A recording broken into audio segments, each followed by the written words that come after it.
Hello guys, सो आज हम लोग डिस्कशन करेंगे इकोनॉमिक्स प्लानिंग। इकोनॉमिक्स प्लानिंग किस सब्जेक्ट में आएगा? आपको इकोनॉमिक्स में आएगा। ठीक है, टोटल से 70 क्वेश्चन आरआरबी में पूछा है, तो उसी अकॉर्डिंग हम लोग डिस्कशन करेंगे कि हम लोग का जो आरआरबी में क्वेश्चन आएगा वो बन जाए।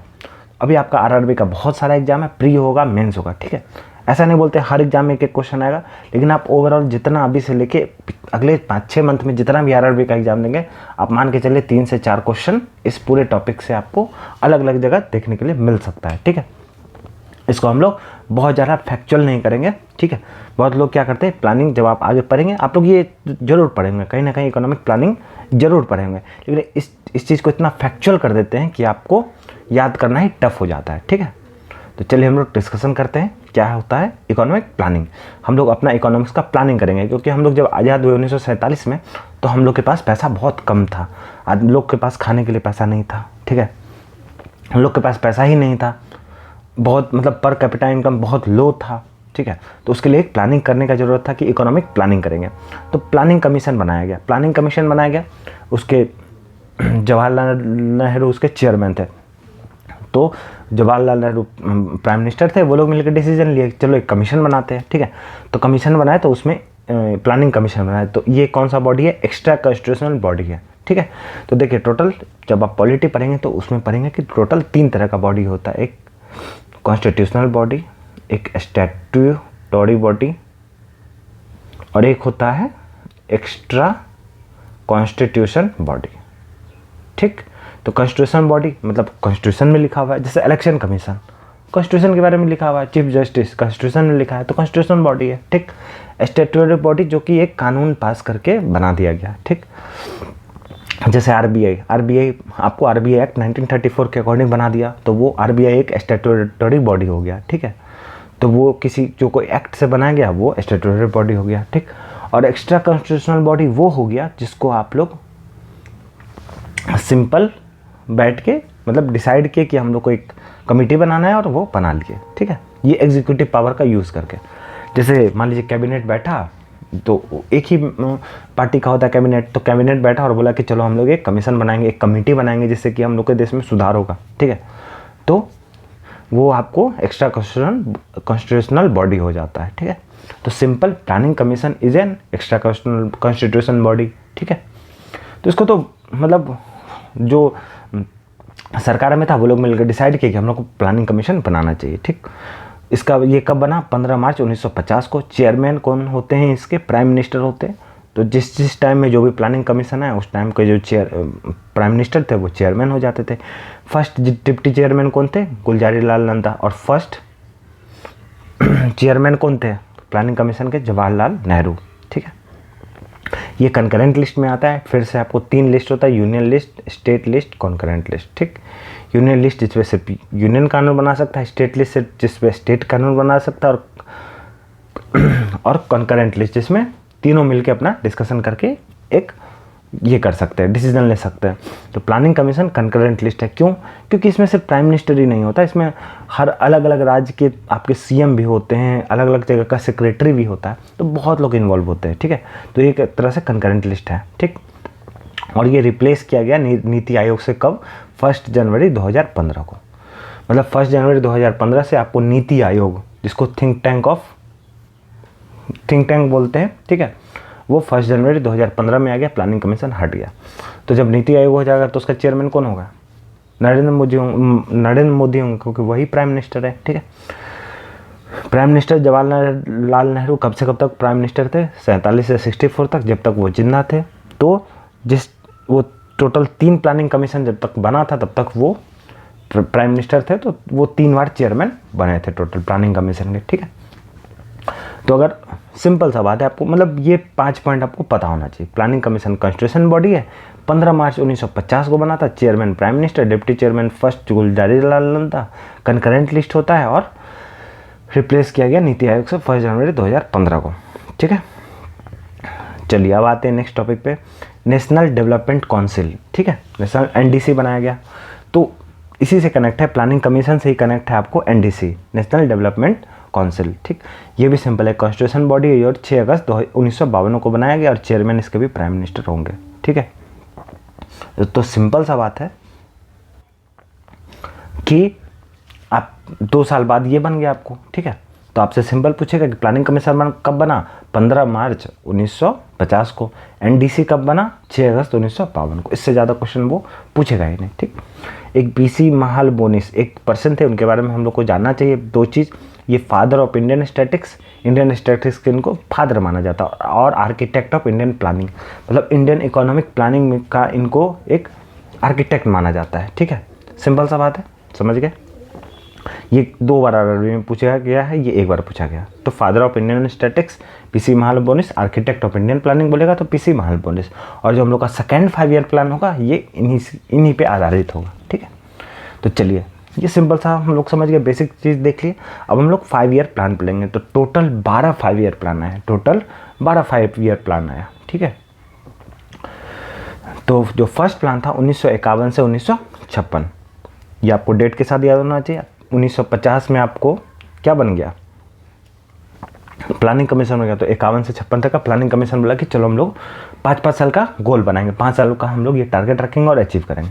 तो पहला 5 साल का टारगेट क्या था, प्राइमरी सेक्टर को इम्प्रूव करना है। टारगेट क्या था, प्राइमरी सेक्टर, जिसको हम लोग एग्रीकल्चर सेक्टर भी बोलते हैं, ठीक है। तो सबसे पहले तो आपका टारगेट ये होगा कि हम लोग खाने पीने का उपाय कर ले, तो एग्रीकल्चर को स्ट्रॉन्ग कर ले, ठीक है। इसको हारो दोमर मॉडल भी बोलते हैं। 5 IIT इस टाइम खुला था, टारगेट 2.1% रखे थे, अचीव हम लोग 3.6% जीडीपी ग्रोथ, ठीक है। ये जीडीपी नहीं, जीडीपी ग्रोथ है, मतलब इतना परसेंट से हम लोग सोचते थे कि 5 साल में 2.1% से हम लोग का जीडीपी हर साल बढ़ेगा, लेकिन 3.6% से ज़्यादा से अचीवमेंट हुआ, ठीक है। तो ये सिंपल है आपको फर्स्ट प्लान। ये कम से कम 4-5 बार आपको आरआरबी में पूछेगा कि फर्स्ट प्लान में हम लोग का टारगेट क्या था। एग्रीकल्चर सेक्टर टारगेट होगा, पहले तो खाने पीने का उपाय करेंगे, ठीक है। और टारगेट जो था उससे ज़्यादा हम लोग अचीव कर लिए। सेकेंड ईयर प्लान 1956 से 61। अगर आपको फर्स्ट ईयर प्लान का डेट याद है 51 से 56, तो सेकेंड का तो एक ऑब्वियस बात है 56 से 61 होगा, है ना। तो फर्स्ट का याद कर लिए, सेकेंड थर्ड खुद याद हो गया। तो इसको महालनोबिस मॉडल बोलते हैं, ठीक है। महालनोबिस के बारे में अभी हम लोग पढ़े थे। तो नेहरू महालनोबिस प्लान बोला जाता है सेकेंड प्लान को। टारगेट क्या था, हैवी एंड रैपिड इंडस्ट्रियलाइजेशन, मतलब बहुत ज़्यादा इंडस्ट्रियलाइजेशन करेंगे। देखिए, खाने का उपाय हो गया, अब हम लोग इंडस्ट्री बनाएंगे, ठीक है। क्योंकि खाने में एग्रीकल्चर सेक्टर में क्या है, रॉ मटेरियल है, और जब आप उसी को कन्वर्ट करके एक गुड्स प्रोडक्ट में बना देते हैं तो उसका जब दाम ज़्यादा हो जाता है, ठीक है। और जब रैपिड इंडस्ट्रियलाइजेशन करेंगे तो जॉब भी बढ़ेगा, ठीक है। तो खाने का उपाय हो गया, अब हम लोग जॉब पे ध्यान देते हैं। तो मेन हम लोग का टारगेट इंडस्ट्रियलाइजेशन हो गया, ठीक है। हैवी एंड रैपिड इंडस्ट्रियलाइजेशन, ये भी आपको आरआरबी में 4-5 बार पूछ दिया कि सेकेंड प्लान का टारगेट क्या था, रैपिड इंडस्ट्रियलाइजेशन, ठीक है। तो दुर्गापुर तो स्टील प्लांट खोला गया। आप लोगों को पता है स्टील प्लांट जो है हैवी इंडस्ट्रीज होता है, हैवी इंडस्ट्री, ठीक है। तो हम लोग खुद तो कर नहीं सकते थे, तो यूनाइटेड किंगडम की मदद से हम लोग दुर्गापुर स्टील प्लांट खोले, यूएसएसआर के मदद से भिलाई स्टील प्लांट खोले, और जर्मनी के हिसाब से राउरकेला स्टील प्लांट खोले, ठीक है। तो इसको उसके बाद लाइसेंसी राज हम लोग लाए, ठीक है। क्यों, क्योंकि हम लोग को इंडस्ट्री को कंट्रोल करना था, ठीक है, as per industry and regulation act 1951, ठीक। तो इंडस्ट्री आया तो रेगुलेशन भी लाएंगे, तो लाइसेंसी राज ले आए, ठीक है। और इस टाइम टर्म डिफाइन किया मिक्स्ड इकोनॉमी। मिक्स्ड इकोनॉमी क्या होता है, जो ना ही कैपिटलिस्ट हो ना ही सोशलिस्ट हो, मतलब सिर्फ पैसा पे आधारित नहीं हो और सिर्फ समाज पे ही आधारित ना हो, ठीक है। तो आप हम लोग का देश आज़ाद हुआ, लोग अभी भी सोचते हैं कि सबको इक्वल मिलना चाहिए। तो सबको जब इक्वल मिल जाएगा तो किसी को कुछ नहीं मिलेगा, ठीक है। इक्वल नहीं हो सकता है, मतलब आप सोचेंगे कि सिर्फ सबको इक्वल हो जाए, तो इक्वल सबको कैसे मिल जाएगा, ठीक है। जब आपके पास रिसोर्स ही कम है तो सबको आप इक्वल डिस्ट्रीब्यूट कर देंगे तो सबके पास तो पैसा कम हो जाएगा, है ना। सिंपल सा बात है। तो उस टाइम सोचा गया कि नहीं, कैपिटलिस्ट भी होना जरूरी और सोशलिस्ट भी। आप पूरी तरह से पूंजीवाद नहीं हो सकते, कैपिटलिस्ट नहीं हो सकते कि सब चंदा से पैसा ले लेके अमीर होते जा रहा है, ठीक है। तो वो भी करना है और सोशलिस्ट भी करना है, मतलब अमीर लोग से पैसा टैक्स के थ्रू लेना और गरीब लोग में बांटना है, ठीक है। तो ये किनका थॉट था, नेहरू जी का था कि हम लोग का मिक्स्ड इकोनॉमी होना चाहिए, ठीक है। तो सिंपल सा है। सेकेंड प्लान में आपको महालनोबिस मॉडल बोलते हैं, नेहरू महालनोबिस प्लान भी बोलते हैं। Target heavy industrialisation, Durgapur Bhilai Rourkela हम लोग यूके यूएसएसआर जर्मनी से लिए। तो इसको याद करने का तरीका आप बना सकते हैं, इसको DUCK बोल सकते हैं, ठीक है। डक, दुर्गापुर और यूनाइटेड किंगडम, इसको बस बोल सकते हैं, ठीक है। भिलाई हम लोग यूएसएसआर से लिए और रोग बोल सकते हैं इसको, राउरकेला हम लोग जर्मनी से लिए, सिंपल सा, ठीक है। ये आपको आरआरबी में ये वाला क्वेश्चन पूछा था कि जर्मनी से हम लोग या राउरकेला स्टील प्लांट हम लोग किसके मदद से बनाए थे, तो जर्मनी की मदद से, ठीक। चलिए थर्ड प्लान का टारगेट क्या है कि self reliant and self growing country बनना। चलिए हम लोगों को खाने का भी हो गया, हम लोग इंडस्ट्री भी बना लिए, अब हम लोग को सेल्फ रिलायंट बनना है, मतलब आत्मनिर्भर बनना है, ठीक है, और सेल्फ ग्रोइंग बनना है। एज ए कंट्री हम लोग को ये टारगेट रखना है कि हम लोग खुद पे ही निर्भर हों और ग्रोथ करते जाए, ठीक है। लेकिन जो ये प्लान था वो 61 से 66 में था, और इस टाइम इंडो चाइना वार हो गया 1962 में, इंडो पाक वार हो गया 1965 में, और सीवियर ड्राउट, मतलब बहुत ड्राउट हो गया, ठीक है। ऐसे ही तो वार होता है तो सब चीज़ महंगा हो जाता है, सामान कम प्रोड्यूस होता है, ठीक है। ऊपर से फिर पाकिस्तान से भी लड़ाई हो गया और ड्राउट भी आ गया, तो हर तरह से आप लोग परेशानी हो गया, और आपका क्या हुआ, पूरा जो है सिस्टम ध्वस्त हो गया, तो आपका जो टारगेट था वो भी अचीव नहीं हुआ, ठीक है। तो जब टारगेट अचीव नहीं हुआ तो बोला कि नहीं अब 5 साल का नहीं 3-3 साल का प्लान बनाएंगे, ठीक है, जिसको बोलते हैं एनुअल प्लान। एनुअल प्लान कब से कब तक था, 1966 से 69, मतलब हम लोग हर साल प्लान बनाते थे 1-1 साल का, इसको हम लोग प्लान हॉलीडे भी बोलते हैं। आपसे सिंपल क्वेश्चन पूछेगा प्लान हॉलीडे कब से कब तक था, 1966 से 69, ठीक, सिंपल सा है। तो अब जब ऐसा इतना वार हो गया, ड्राउट हो गया, तो फिर अब बोला कि पहले खाने का समस्या तो सॉल्व करो, तो ग्रीन रिवॉल्यूशन आया, हरित क्रांति 1966-67 में। तो इसके father of green revolution in India कौन होंगे, एम एस स्वामीनाथन, और father of green revolution in world इसको बोलते हैं नॉर्मन ई बोरलॉन्ग, ठीक है। तो ग्रीन रिवॉल्यूशन में बहुत सारा पॉइंट था कि हम लोग इस तरह से अगर रिवॉल्यूशनाइज करते तो हम लोग अपना फूड का प्रोडक्टिविटी बढ़ा सकते हैं, ठीक है। तो ग्रीन रिवॉल्यूशन आया और इंडिया का फिर से खाने का प्रोडक्शन बढ़ने लगा, ठीक, सिंपल सा बात है, आपको बस पता होना चाहिए फादर ऑफ ग्रीन रिवॉल्यूशन कौन थे इंडिया में, और किस ईयर में ग्रीन रिवॉल्यूशन इंडिया में आया था, ठीक। अभी 4th 5 ईयर प्लान में, अभी देखिए प्लान हॉलीडे खत्म हो गया 69 में, ठीक है, तो 69 से 74 आपको 4th 5 ईयर प्लान होगा। अब देखिए आपको हर बार साल याद नहीं करना है। फर्स्ट ईयर प्लान आपको याद है 51 से 56, तो सेकंड 56 से 61, थर्ड 61 से 66, लेकिन आपको प्लान हॉलीडे याद होना चाहिए 66 से 69, क्योंककि चौथा फिर 69 से 74 हो जाएगा 5 साल का।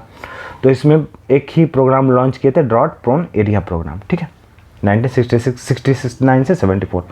देखिए 4th 5 ईयर प्लान में भी ऐसा नहीं कि सिर्फ एक ही चीज़ है, उसमें बहुत सारा चीज़ है, उसमें भी टारगेट रखा गया, उसमें भी रखा गया कि हम इतना अचीवमेंट करेंगे। तो ये उतना डिटेल से आप पढ़ेंगे, आपको याद कैसे रहेगा एग्जाम के टाइम में, ठीक है। तो एग्जाम में जो पूछा हम लोग पहले वो पढ़ेंगे, पहला दूसरा तीसरा इंपॉर्टेंट था, ज़्यादा पढ़े। चौथा 5 ईयर प्लान उतना इंपॉर्टेंट नहीं था, इंपॉर्टेंट तो है ही, ठीक है, लेकिन क्वेश्चन इसे एक ही पूछा है ना। तो 4th 5 ईयर प्लान 69 से 74, अब 5th कब आएगा, 1974 से 78। तो ये 74 से 79 होना चाहिए, 78 क्यों किया है ना, 5-5 साल का तो होना चाहिए। तो ये प्लान जो है वो सिर्फ 4 साल का ही था, ठीक है, सिंपल सा प्लान ये जो है वो 4 साल का ही हुआ।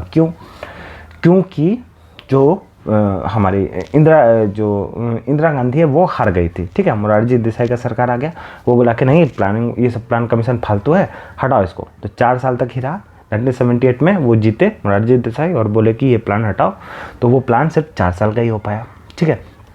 उस प्लान में टारगेट क्या था, गरीबी हटाओ, रिमूवल ऑफ पॉवर्टी, एम्प्लॉयमेंट बढ़ाओ और सेल्फ रिलायंट बढ़ाओ, ठीक। तो जब भी आपको आएगा क्वेश्चन में गरीबी हटाओ कब आया, मतलब पहला बार कब यूज़ किया गया, 5th 5 ईयर प्लान में, ठीक है। बोलता है ना, मतलब मोदी जी का भाषण आता है कि ये लोग तो जब से सरकार है तब से बोले गरीबी हटाओ, गरीब तो हटा नहीं, गरीबी हटा नहीं, ठीक है। तो टारगेट था इनका पॉवर्टी को ख़त्म करना, एम्प्लॉयमेंट बढ़ाना और सेल्फ रिलायंस आत्मनिर्भर बनाना, ठीक है। और ये लोग एक प्रोग्राम लॉन्च किए थे, मिनिमम नीड प्रोग्राम, ठीक है।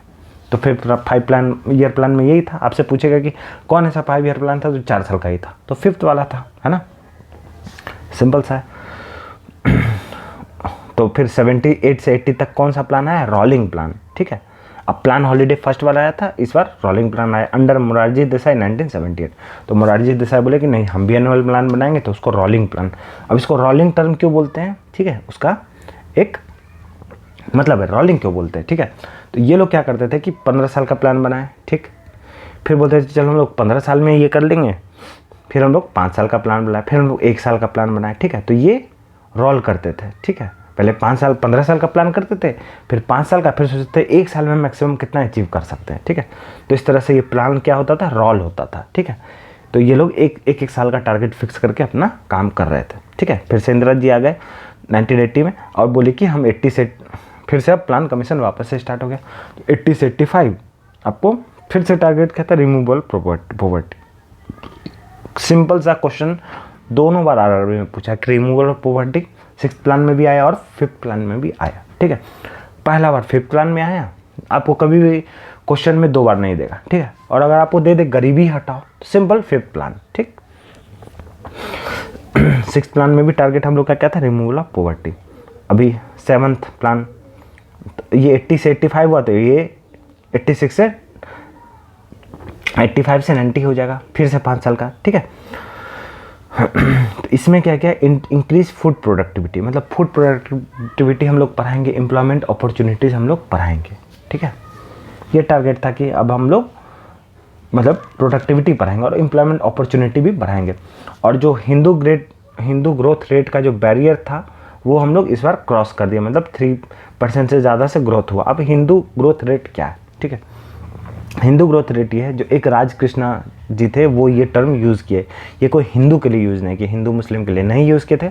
वो सिंपल बोल रहे थे कि जो लो ग्रोथ रेट था इंडिया में 1950 से 80s तक, मतलब करीब 30 साल तक इंडिया में ग्रोथ रेट करीब 3% से कम ही था, ठीक है। 3% या 3% के अराउंड 3% से कम ही रहता था, तो बोलते थे ये इस टाइम को ये हिंदू ग्रोथ रेट बोल दिए, ठीक है। हिंदू ग्रोथ रेट मतलब अगर लो ग्रोथ रेट है तो उसको हिंदू ग्रोथ रेट बोले। ये कौन यूज़ के टर्म, राजकृष्णा, ठीक है। एग्जाम में आता है, आपको पढ़ना है। जब इतना तक हो गया, फिर 1990 से 92 तक फिर से 2 साल का एनुअल प्लान आया, ठीक है। एक बार एनुअल प्लान आया कब से कब तक, 66 से 69, क्योंकि बहुत सारा बार हुआ। दूसरा बार कब आया, 78 से 80, जिसको रोलिंग प्लान बोलते हैं। पहला को प्लान हॉलीडे, दूसरा को रोलिंग प्लान, ठीक है। और ये फिर से तीसरा आ गया एनुअल प्लान। इसमें आप लोगों को पता है 1991 में एलपीजी आया था, लिबरलाइजेशन, प्राइवेटाइजेशन, ग्लोबलाइजेशन। मतलब हम लोग लिबरल होंगे, मतलब हम लोग ऐसा नहीं कि सारा काम सरकार ही करेगा, नहीं, अभी प्राइवेट कंपनी सब भी अपना काम करेगा, तो लिबरल हो गया, मतलब छूट दे दिया, ठीक है। प्राइवेटाइजेशन, प्राइवेट बोला कि चलो तुम लोग प्राइवेटाइजेशन में बहुत सारा कंपनी होगा, ठीक है। जो सरकार का कंपनी था, सरकार अपना हिस्सा बेचने लगा, तो सरकार के पास पीएसयू का जैसे 100% हिस्सा था, ठीक, तो 49% बेच दिया, 51% अपने पास रखा। ऑन सरकार हो गया, 49% प्राइवेट प्लेयर को दे दिया, उसको पास पैसा भी आ गया। और ग्लोबलाइजेशन मतलब अभी पूरा देश से व्यापार इंडिया करेगा, ठीक है। वो अपना सामान भेजेंगे, इंडिया अपना सामान भेजेगा। तो 1991 में ये 2 चीज़ किया गया, डिसइन्वेस्टमेंट किया गया और एलपीजी आता है, ठीक है। फिर से आपका 5 ईयर प्लान शुरू हो जाएगा 92 से 95, ठीक। फिर 8th 5 ईयर प्लान हो गया 92 से 95, 97 हो गए, ठीक है, 92 से 97। फिर ये 9th प्लान आ जाएगा 97 से 2002। इस तरह से करके आपको, तो 9th प्लान का क्या टारगेट था, सोशल जस्टिस एंड इक्वालिटी, ठीक है। अभी देखिए सब चीज़ हो गया, आप सेल्फ रिलायंट हो रहे हैं, आप गरीबी हटा रहे हैं, सब चीज़ कर रहे हैं, लेकिन 9th प्लान में बोला गया कि हम लोग सोशल जस्टिस और इक्वालिटी भी करेंगे, मतलब सामाजिक रूप से आप लोग को न्याय भी मिलना चाहिए, ठीक है। और इससे ज़्यादा क्वेश्चन नहीं पूछा। 10th प्लान में आप लोग को भारत निर्माण एक प्रोग्राम लाया गया, जिसमें बोला गया कि अपग्रेड रूरल इंफ्रास्ट्रक्चर, मतलब आप कितना बोलिएगा कि हम ये करेंगे, मतलब हम मतलब जो विकसित ये है राज्य है उसी को हम लोग और विकसित करेंगे, कितना बार आप बोलिएगा, है ना, बोलते बोलते तो थक गए। तो इससे अच्छा कि जो रूरल में है उसी के इंफ्रास्ट्रक्चर को हम लोग अपग्रेड करें, तो उसके लिए भारत निर्माण प्रोग्राम आया, ठीक है। और 10th प्लान के बाद से 10th प्लान, ठीक है, ये आपको 92 से 97 हो जाएगा। तो ये कब होगा, 97 से 2002। ये कब होगा, 2002 से 2007, ठीक है। तो 10th प्लान से क्या होने लगा कि जीडीपी ग्रोथ जो है वो 8% से बढ़ने लगा, ठीक है। इंडिया का जीडीपी ग्रोथ रेट जो है 8% के अप्रॉक्स पहुंच गया। तो इसके बाद से हम लोग का 8% से ज़्यादा होने लगा, ठीक है। फिर 11th प्लान आता है, कब से कब आएगा, ये 2 से 7 आ गया,